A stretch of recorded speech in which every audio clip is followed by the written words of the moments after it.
Okay, welcome back to the Investigative Journal on this May 8th, 2015 day on our calendar. I'm your host, Greg Anthony, and you're listening to FirstAmendmentRadio.com. Catch my show every weekday night from 6 p.m. to 7 p.m. if you want to go farther than the others do in the alternative media. And what I mean is my show years ago was called The Alternative to the Alternative Media. Boy, that must put me in quite a category, right? And, I love the way the mainstream media talks about people who want to really, dig a little deeper and get to the truth and break past that Vatican wall, that Vatican veil of deceit. And I do a lot of reading on that all the time because I kind of laugh at it. Because I used to work for the mainstream media. And they have, over the last 40 years, I don't know what's happened, but I can tell you this, that they have got a noose around everybody's neck in this country when it comes to the news, and you're not getting the stories there. So you go the alternative, and what do you get there? Most of the time, you get controlled opposition reports. And the powers that be, like the Jesuits, understood that people will go to the internet, so they had to kind of skew what they give you on the internet. And so I saw that too. And I had firsthand knowledge of it because I worked with the people that are doing it, and they didn't like me too much. And put it this way, although my show was quite popular on some of their controlled opposition stations, I was told, get off this Vatican subject. You're a one-trick pony. And I said, you know what? I'm not the trickster. The trickster is right over there, right here in this station, working and making sure that the people don't hear this story. Well, this week I've been spending a lot of time on the Tony Alamo story as well as the Tupper Saucy story, because these are two gents that have been really screwed by the powers that be because of their criticism against the Vatican and our government's relationship with them. So I spent yesterday talking about how this church, the Tony Alamo Church, has been targeted since 1973. And some of the irregularities, downright criminal fraud, that our government was involved in prosecuting him for an IRS violation back years ago. And they put him in jail for 6 years. I think he served 4 years. And when I gave you all that information yesterday on how they railroaded him, and really that's their message. They give you a message like that, and then if you shut up and you toe the line, then they probably leave you alone. But Tony got even more outspoken, and they came down even harder. And in 2008, the story that put him in jail for 175 years has been the center of my attention because it shows just how little freedom of speech and religion we have in this country. And it shows how the Vatican twists and turns any Christian ministry into a cult if they're not in the ecumenical movement. Now, first of all, let's get this straight before I get into this story again and talk about a number of things that I want to get off my chest today before the weekend comes. First of all, the Roman Catholic Church and the Vatican they're not Christians, according to the definition of a Christian in the Bible. And I don't know why people keep saying that, but they're very misinformed. Just like they're misinformed on so many other things in the world, like 9/11, like the moon landing. Anybody that still believes we went to the moon, you got a lot of reading to do. And many, many other things that you've been misinformed about. You can pull in the Kennedy assassination, Oklahoma City. How many more do I have to go before you do not believe a word they say? And I believe that look, I worked for the media, the mainstream media. I was in Rome in the 80s during the biggest Vatican bank scandal known to man. I saw their criminal activity firsthand. I even found out the CIA controlled the American newspaper and was testing out terrorism in Italy back then, doing what they're doing today here. Now, come to my show Monday, because I'm going to go over ISIS again for you, because apparently people don't get it. Every time I turn the TV on or talk to people, they think ISIS Well, it is a terrorist organization, but the question is who created it? And come Monday and I'll show you how it works. And I'll show you why the Vatican and our government's involved. And I'll show you why, by saying that, doesn't mean that I'm anti-American or anti-Christian. What I am is just getting down to the truth to try to bring everybody together and say, hey, why are we so crazy and killing each other? Because these guys are fomenting wars. That's how they've done it from the beginning of time. Yes. And I outlined that for you in my interpretation of the Mark of Cain on a couple shows last week that kind of tell you where it came from, where this evil came from, and how it's passed down to our leaders today. Now, Tony Alamo was talking against these people, telling people, listen, forget about it. Don't follow these people. Understand who they are. Use your own head. Read the Bible. Don't fall into the hands of the Vatican. And for that, he's in jail for 175 years.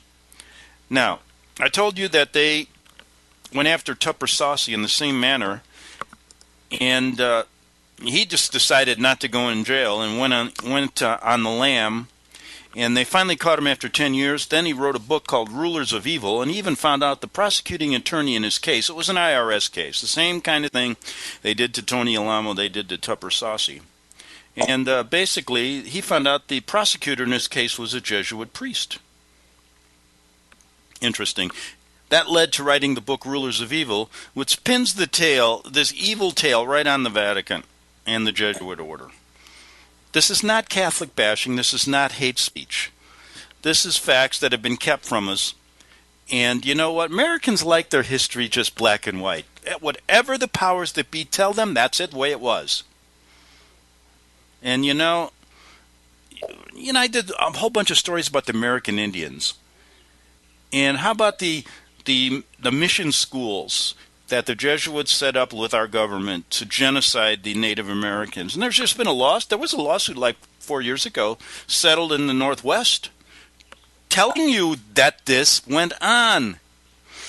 And the Jesuits settled out of court for some $250 million, but and no one's to talk about it, and there's no admission of guilt. Well, what's paying the $250 million? What admission is that? Is it the same reason they paid $250 million to the Italian government in 1982 to get Archbishop Marcinkus, the head of the Vatican Bank, out of bank fraud charges and possible murder investigations? So they shipped them over to Phoenix, American helicopters. Is it the same kind of payment that doesn't mean guilt? How many other payments have they made?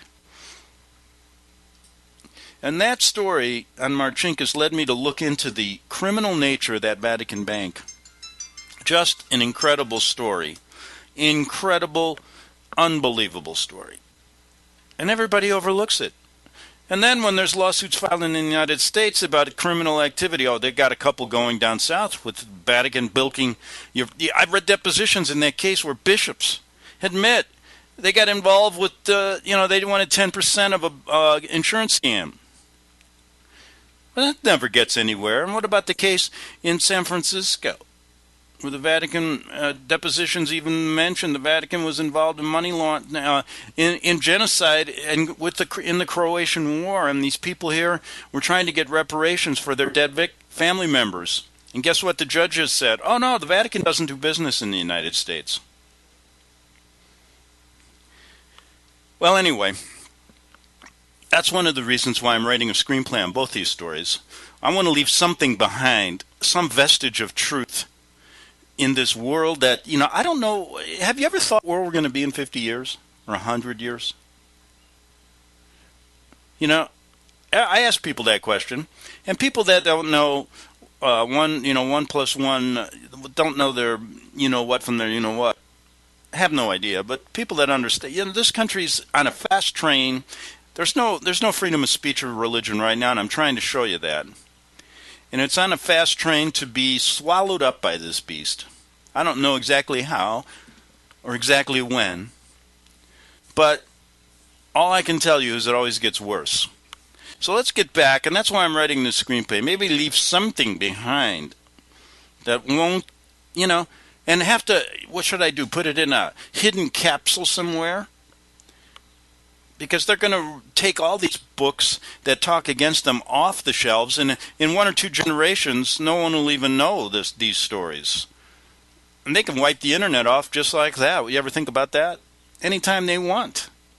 And all the information that they're storing, first they get rid of the books, then they'll put everything online and hide all that. And no one will get the truth.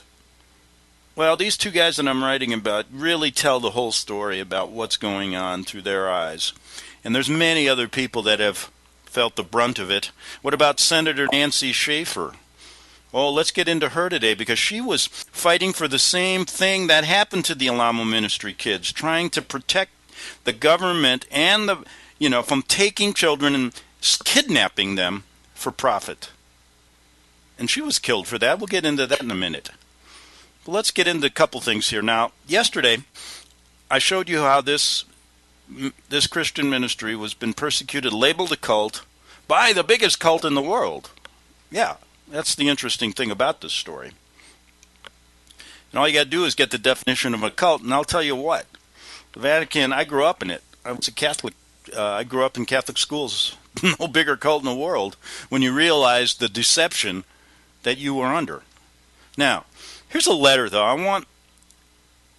What I said, they had given him a warning. That's Alamo. Look, we put you in jail on false charges for the IRS. Now you shut up and maybe we'll go away. But he didn't.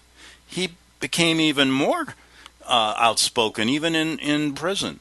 And when he got out, he continued, and they continued to try to get him. Now, how do I know he was framed? Well, 3 or 4 FBI undercover agents had told me that they were hired to do that. Of course, and they even named names of their supervisors. But of course, not one of them was allowed to testify in the trial. He was convicted of Mann Act violations. And when you read what the Mann Act is, you'll see how they had to use that after they coerced 4 or 5 girls, basically coerced their testimony, threatened even, I've read a couple letters that when they recanted after this trial, because they were threatening to harm their family members if they didn't lie. And that's all they could get. But once they got that, 175 years, and he's in jail, then they go after the kids. And I told you that story. But we'll get back to that, because that'll be the second part of my show, because I want to get back to Nancy Schaefer, and then senator from Georgia who was killed for this, and her husband. And let's go to a letter, though. This is in 91, okay? Now, they were trying to get him back then for these kind of charges, and that's what they'll do. I remember interviewing a guy by, a couple former Catholic priests, even a bishop from Guatemala who left, and he said this is typical. They will infiltrate churches. They will try to frame the pastor if they don't play ball with him. And this is how they operate. Now, they did it in the Lincoln trial. Now, go back to Father Chiniquy and Abraham Lincoln. Court testimony and records that, who knows where. You never hear I didn't hear one story about him from Robert Redford and his great movie about Lincoln. I didn't hear one on the History Channel. There's a court case where Chiniquy was framed by the Jesuits, and Lincoln proved it before he was president. Got him off because Chiniquy was criticizing the Vatican like Tony Alamo does today. And they wanted to put him away. What they did is one of the Jesuit priests got her sister to say that she was raped by Chiniquy, and they gave her like 100 acres of property. But they proved it in trial. It was a miracle that they did. And boy, and Chiniquy said, Lincoln, Mr. Lincoln, they'll never forget this. And in the end, they killed him. And that's why we cut off diplomatic relations with the Vatican back then. But now, no one knows this. No one cares. And that's the reason why we have no freedom of speech or freedom of religion in this country. Now, in 1991, listen, they were doing this back then, so I want to read this letter to show you that this is something they've been trying for years. And this woman writes a letter and says, I hope this letter finds you, Mr. Alamo, in time, and that it will be used as a weapon against the powers of evil to tear down these vicious lies told about you by those backsliders on the recent program Unsolved Mysteries. Yeah, they've been using these. Oprah went on a big rant against Tony, too. All these 150 media outlets in 2008 were notified prior to this.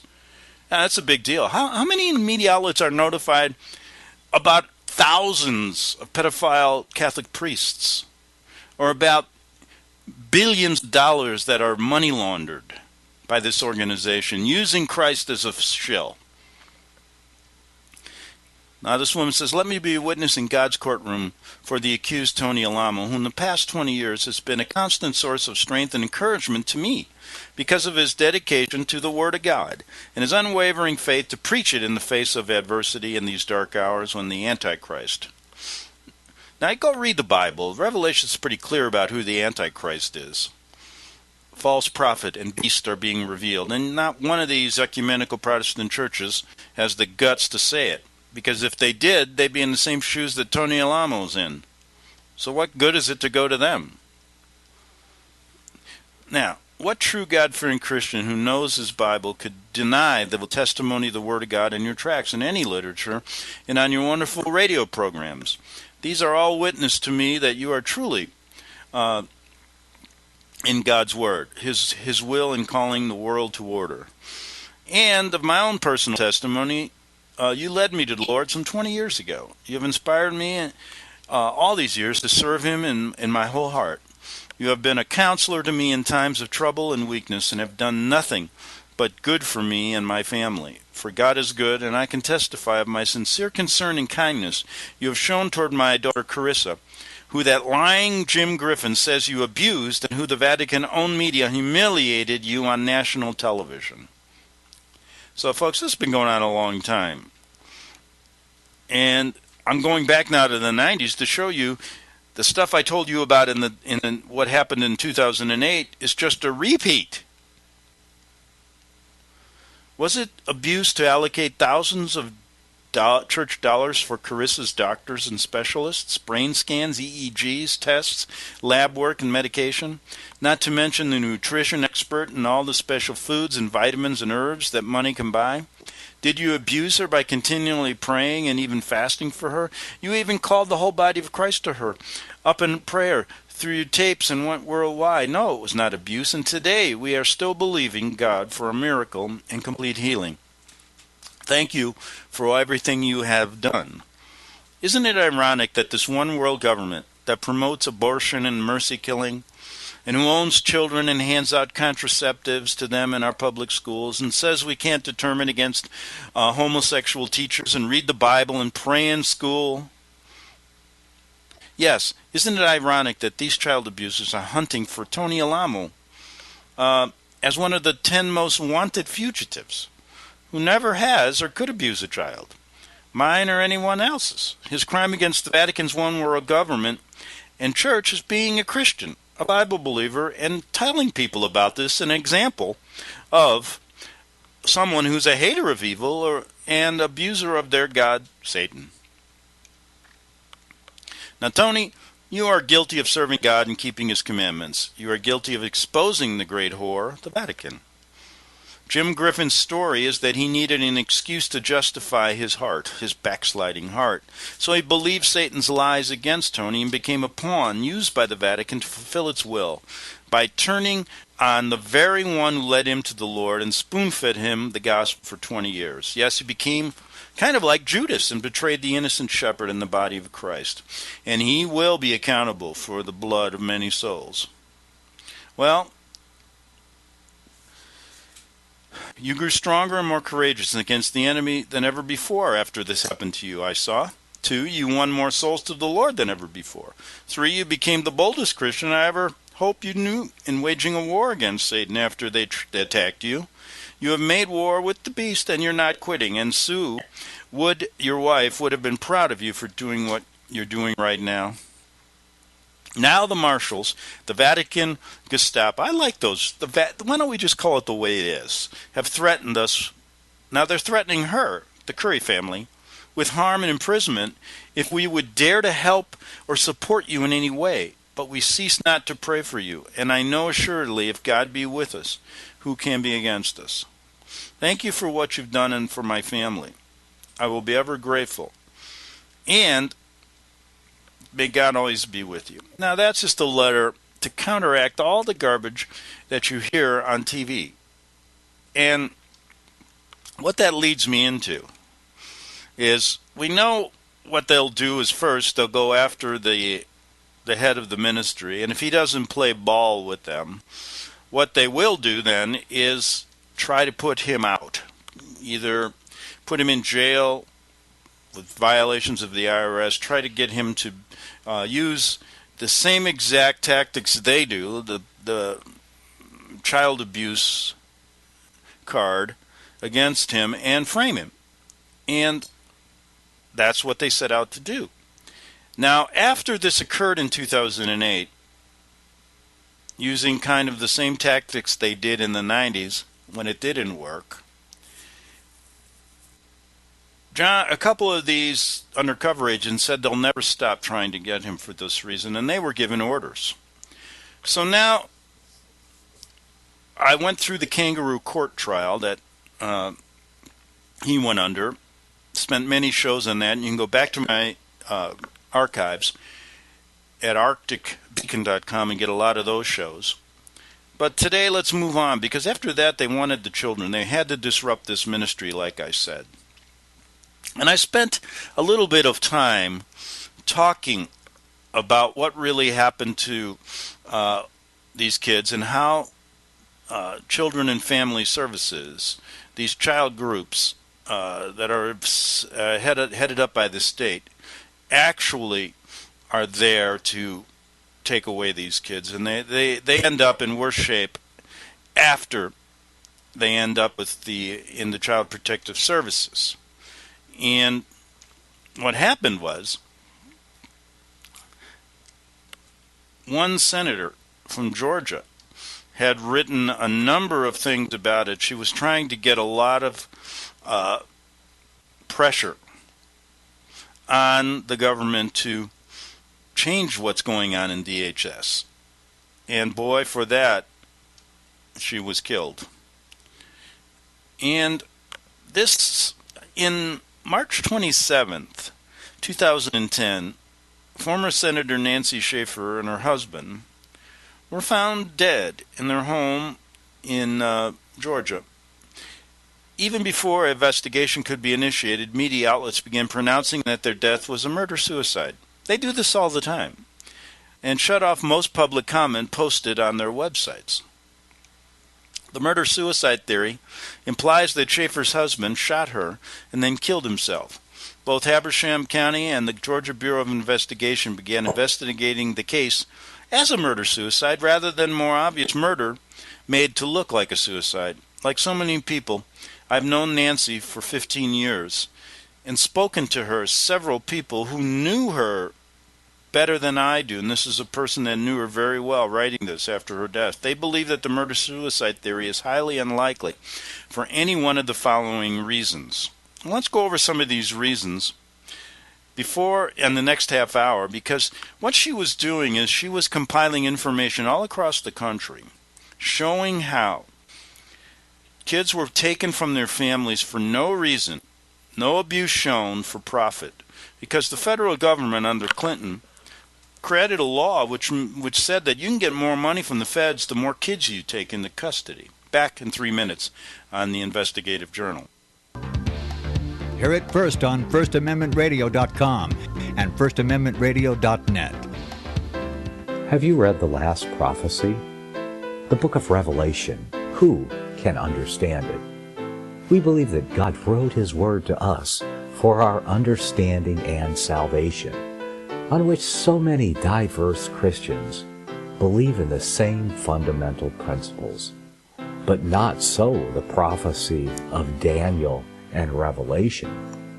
Has God, by His Holy Spirit, given a sure interpretation to these mysterious passages through the centuries?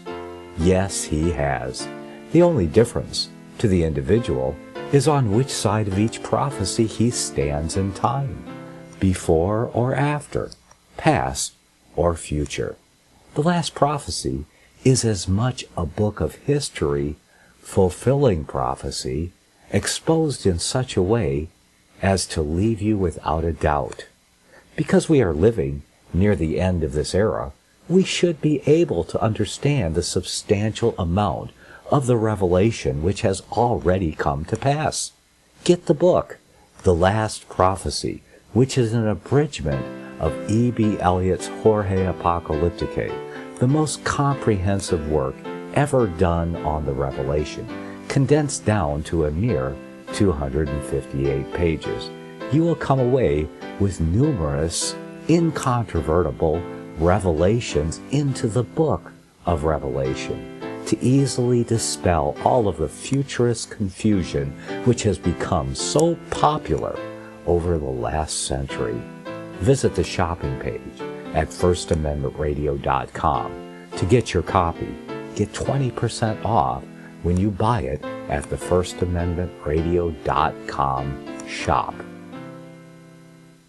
Gold and silver is tremendously undervalued. Global demand vastly exceeds mine supply by more than 60% annually. There is little in the financial world more certain than a coming explosion in the prices of gold and silver. The U.S. dollar continues to lose value and respect as the world's reserve currency. Our nation faces challenges on many fronts, and a day doesn't pass without another economist bringing forth warnings of impending economic calamity. There has never been a better time than right now to acquire physical gold and silver. Discount Gold and Silver Trading was founded on the principles of truth and honesty. We believe in providing a quality product, quality service, and most importantly, competitive pricing. We provide all forms of precious metals, including American gold, silver, platinum, and rare investment and circulated coins. Silver bars, rounds, and 90% silver bags are on hand for the silver investor. Gold self-directed IRAs are available. Call Discount Gold and Silver Trading at 1-800-375-4188. Toll free, that's 1-800-375-4188. Okay, welcome back to the last half hour of the Investigative Journal on this Friday, May 8th, 2015 day on our calendar.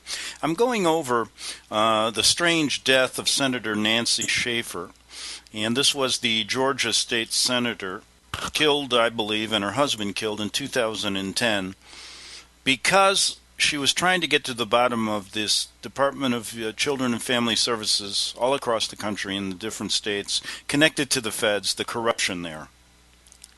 Now, someone that knew her gave some reasons why he thought the murder-suicide theory that was never investigated was bogus. He said it's totally against Nancy Schaefer's consistently strong commitment to the sanctity of life principles that she has fought so valiantly to uphold all her life. Nancy and her husband, Bruce, have 5 children and more than a dozen grandchildren who they would not choose to leave behind so abruptly. Who is going to, there was never any family problems. These people are so bold. But they go out and do. How many stories have I read that have the same MO? Bruce's problem with cancer was corrected and under control, so there was no reason to end his life, as one senator tried to imply. Nancy or Bruce would not likely agree to commit such an act that violates the fundamental principles of their Christian faith. Bruce was retired, and the couple did not appear to be in any type of dire financial crisis. Bruce and Nancy knew that her sister, who had Alzheimer's disease, needed her to help care for her. Friends who knew the couple best state that Bruce would simply not have the capability to kill his wife. Nancy was dedicated as a national leader to help needy people overcome abuse within the Child Protective Services organization. And let me state this, that's the reason she was killed. Nancy was actively exposing corruption within the Department of Family and Child Services, including actions by DFCS director in the county where she lived.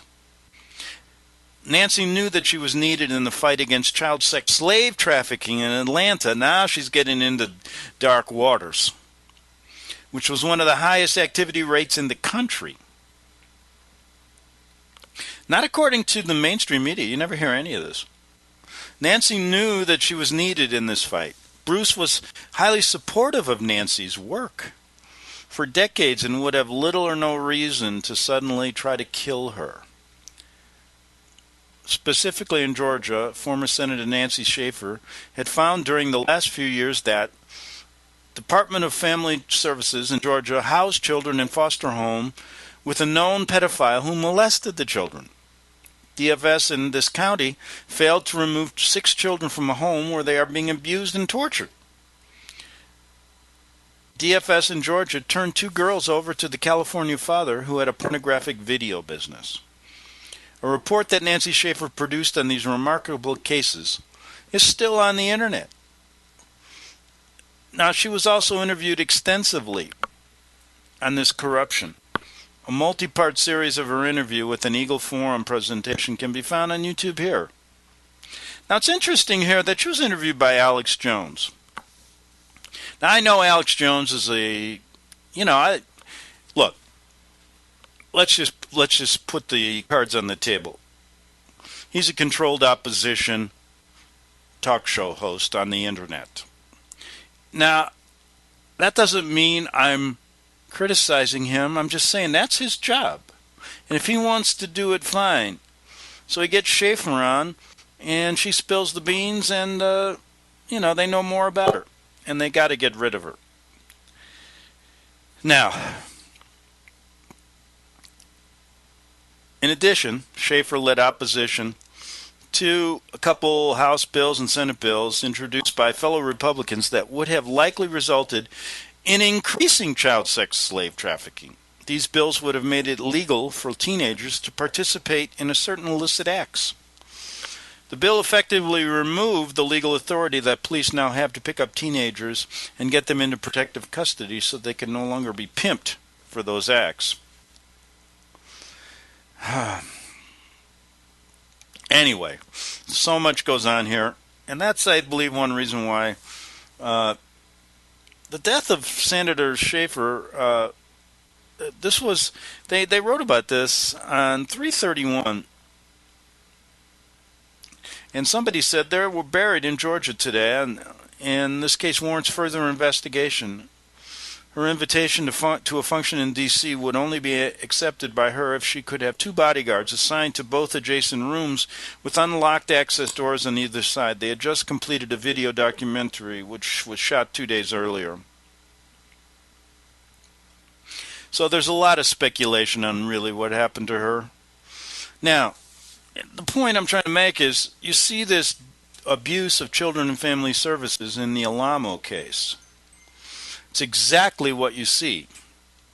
And what happened to these kids, there were 35 of them that were rounded up, taken from their family, no abuse shown to this day, and most all of them have been, taken from their family, put into foster care, and treated worse than they were with their parents, of course.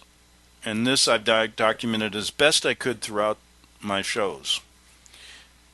What Schaefer was doing was important, and it shows you how they operate. And I wanted to get to her report again so I could read you part of it.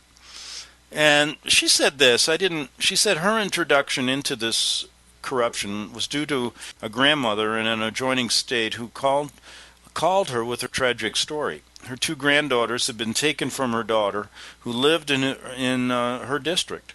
Her daughter was told wrongly that if she wanted to see her children again, she should sign a paper and give up her children. Frightened and young, the daughter did. She's since discovered that parents are often threatened into cooperation of permanent separation of their children. And that's what they did in the Alamo case. I've had the parents come on and say to me, they told me that if I lie about Tony Alamo and help get him convicted, I'll have my kids back tomorrow. But they didn't, and they haven't seen their children since 2008 or 2009. Now, in this case, the children were taken into another county, and this is back to the Schaefer case, and placed in foster care. The foster parents were told wrongly that they could adopt the children. The grandmother then jumped through every hoop known to man in order to get her granddaughters. When the case finally came to court, it was made evident by one of the foster parents' children that the foster parents had at any given time 18 foster children, and that the foster mother had an inappropriate relationship with the caseworker. And what a crazy... and they're all making money on this. In the courtroom, the juvenile judge acted as though she was shocked and said the two girls would be removed quickly. But they weren't removed. Finally, after much pressure being applied to the Department of Family and Services of Georgia, the children were driven to South Georgia to meet their grandmother, who gladly drove to meet them. After being with their grandmother 2 or 3 days, the judge, quite out of the blue, wrote up a new order to send the girls to their father, who previously had no interest in the case and who lived on the West Coast. The father was in adult entertainment. His girlfriend worked as an escort, and his brother, who also worked in the business, had a sexual charge brought against him. Within a couple days, the father was knocking on the grandmother's door and took the girls, kicking and screaming, to California. The father developed an unusual relationship with the former foster parents and soon moved back to the Southeast, and the foster parents began driving to the father's residence and picking up the girls for visits. The oldest child had told her mother and grandmother on 2 different occasions that the foster father molested her. To this day, after 5 years, this loving, caring, blood relative grandmother does not even have visitation privileges. That's how Nancy Schaefer got her first glimpse of the corruption in the Department of Children and Family Services. Since she found out this goes on in all states. And she said, throughout this case, this is her quote, and through the process of dealing with multiple other mismanaged cases of the Department of Family and Children's Services, I have worked with other desperate parents and children across the state because they have no rights and no one with whom to turn. I have witnessed ruthless behavior from many caseworkers, social workers, investigators, lawyers, judges, therapists, and others such as those who pick up the children. I have been stunned by what I've seen and heard from victims all over the state of Georgia. And what she said goes for, I documented exact same ruthless treatment by caseworkers in the Tony Lamo case, the lawyers, the judges, the therapists, taking those kids out of that ministry and basically trying to dismantle it. And no abuse has ever been shown. Now, she wrote a report, and she said this, in this report I am focusing on the Georgia Department. However, I believe Child Protective Services nationwide has become corrupt and that the entire system is broken, almost beyond repair. I'm convinced parents and families should be warned of these dangers. And that's one reason why I do the Alamo story, to warn you. What can happen? They can come in tomorrow and take your kids if they don't like you. Or maybe they want your property. Who knows? And it is so corrupt. And one of the reasons was that the feds, and let me read this report. She said the Department of Protective Services, known as the Department of Family and Children's Services in Georgia and other titles in other states, has become a protected empire. Built. Let me check the time here because I'm not quite sure. I lost track. Oh, we got plenty of time. Oh, first of all, let me remind you that Clinton passed a bill that gave states the incentive to take kids, even if there wasn't any abuse, because then they could get more federal money. And there were even $4,000 bonuses given to caseworkers. The more kids they got, the more money they made. So basically, what are you going to do? Hey, forget about the facts. She says these Department of Children and Family Services are a protected empire built on taking children and separating families. What did the mark of the beast, what does the beast really want to do? The beast does not want loving families. They want you to turn to the beast for protection. Basically, you're turning into corruption. This is not to say that there are not some children who do need to be removed from wretched situations and need protection. This report is concerned with the children and parents caught up in the legal kidnapping. How many times did I say the Alamo kids were kidnapped? Ineffective policies and DFS workers who do not remove a child or children when a child is enduring torment or abuse. And she's presented some exhibits. In one county in my district, she says, I arranged a meeting for 37 families to speak freely and without fear. These poor parents and grandparents spoke of their pitiful, heart-wrenching encounters with the DFCS. Their suffering was overwhelming. I have documented the same suffering in the parents of the Alamo family. They wept and cried. Some did not know where the children were and had not seen them in years. I had witnessed this Gestapo at work and witnessed the deceitful conditions under which children were taken in the middle of the night. Now, out of hospitals, off school buses, out of homes. In one county, a private drug testing business was operating within the DFCS department that required many, many drug tests from parents and individuals for profit. In another county, children were not removed when they were enduring the worst possible abuse. Due to being exposed, several employees in a particular DFCS office were fired. However, they have now been rehired either in neighboring counties or in the same county again. According to the calls I'm now receiving, the conditions in that county are returning to the same practices that they had been before the light was shown on their deeds. Now I think you understand why her and her husband are dead. Having worked with probably 300 cases statewide, and let me say this, folks, that's the tip of the iceberg. I'm convinced there is no responsibility and no accountability in this system, and that goes on all over the country.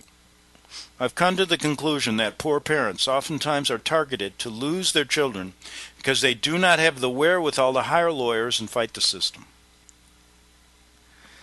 Being poor does not mean you are not a good parent and that you do not love your child, or that your child should be removed and placed with strangers. That all parents are capable of making mistakes, and that making a mistake does not mean your children are always to be removed from the home. Let me tell you something. In the old days, it was much different. And I can tell you stories. I don't even want to get into me and my dad. I loved my dad. But he wouldn't have had a chance in this system. And thank God I didn't grow up now. Even if the home is not perfect, it is a home. And that's where a child is the safest, and where she wants to be with family. That parenting classes, anger management classes, counseling referrals, therapy classes, and on are demanded of parents with no compassion by the system, even while they are at work and while their children are separated from them. You know, I'm going to say something right now. If people listen to my show and what I've taught them about and through the people I bring on my show who have taught me what this system is really about and where the enemy really resides in Rome and how it operates, they wouldn't be so... none of this may happen. People might be smart enough to realize that all these classes and all this stuff is geared at one thing: to break families apart. The things they create here, they take months, she says, or even years, and it emotionally devastates both children and parents. Parents are victimized by the system that makes a huge profit on this for holding children longer, and bonuses for not returning children. That caseworkers and social workers are oftentimes guilty of fraud. They withhold evidence. Did you see that in the Alamo case? Exactly what went on there. They fabricate evidence and they seek to terminate parental rights. However, when charges are made against them, the charges are ignored. That the separation of families, not just the way the charges are ignored against the Vatican, that the separation of families is growing as a business because local governments have grown accustomed to having taxpayer dollars to balance their ever-expanding budgets, that Child Protective Service and juvenile court can always hide behind a confidentiality clause in order to protect their decisions and keep the funds flowing.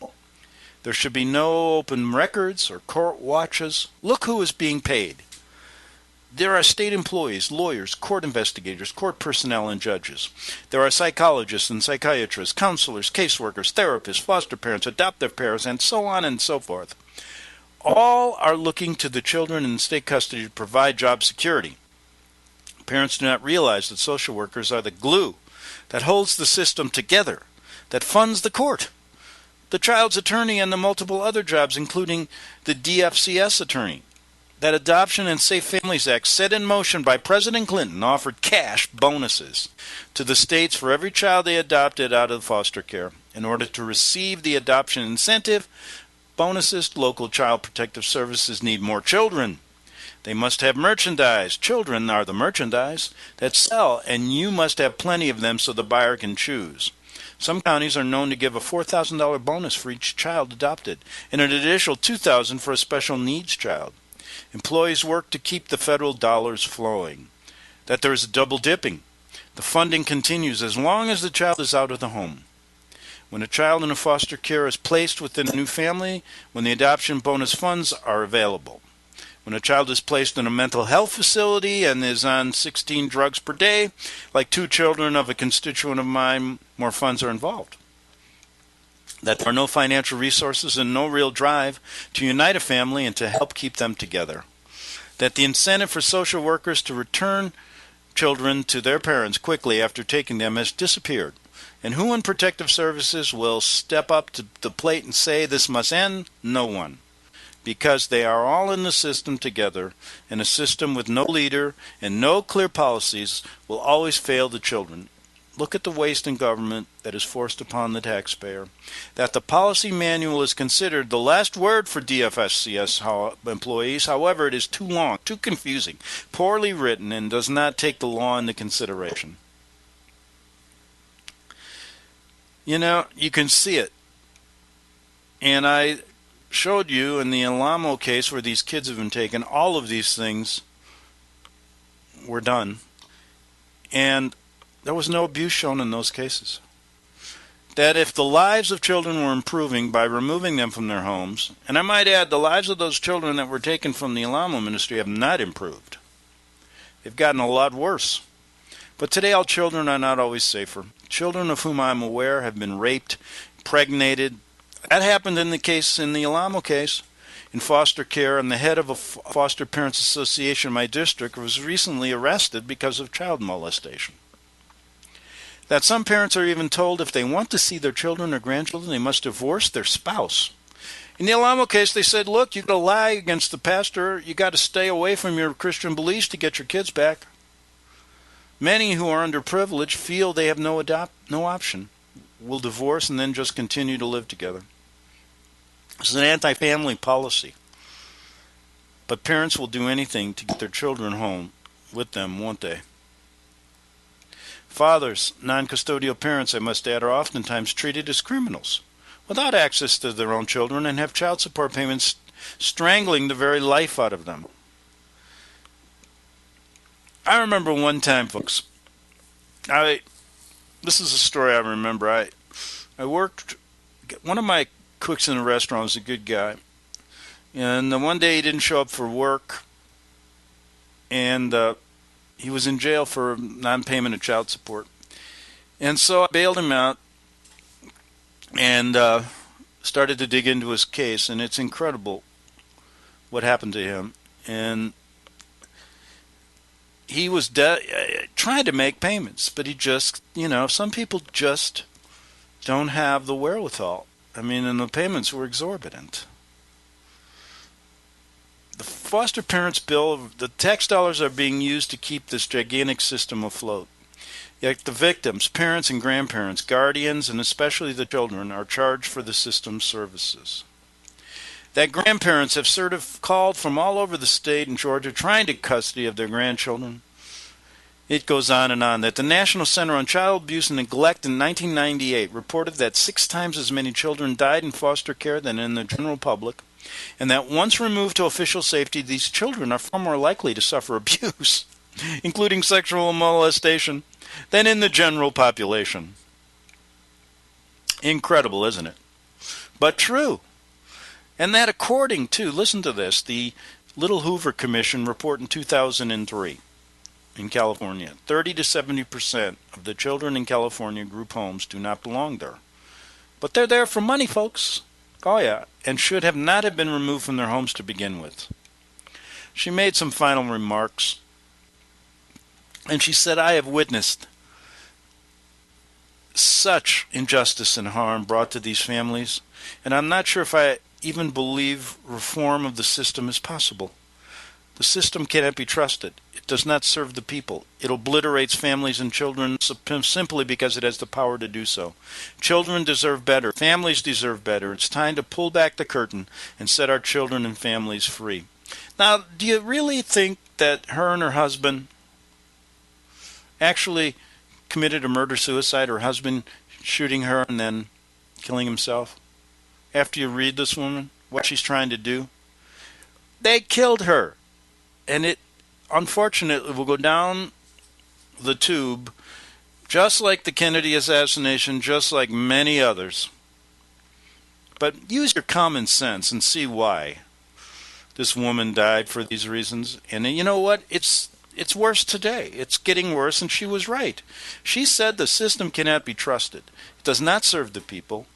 And she said, I'm not even sure that reform in the system is possible.